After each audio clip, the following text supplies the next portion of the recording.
Troy, first of all, welcome sa Ginebra. First game mo, ano bang naramdaman mo ngayon? Well, gaya ng mga ibang players na bago sa isang team, siyempre excited, may pressure. Alam naman natin yun, kasi nasa pro na tayo. So, yun na, I will treat this game just a regular game. Kasi alam ko naman yung capabilities ko.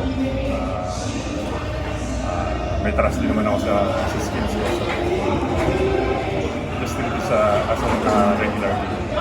Lapin ko lang talaga kung ano yung laro ko. Magiging okay ako.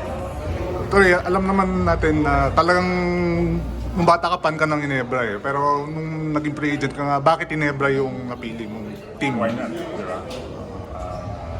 Sabi mo nga, childhood dream.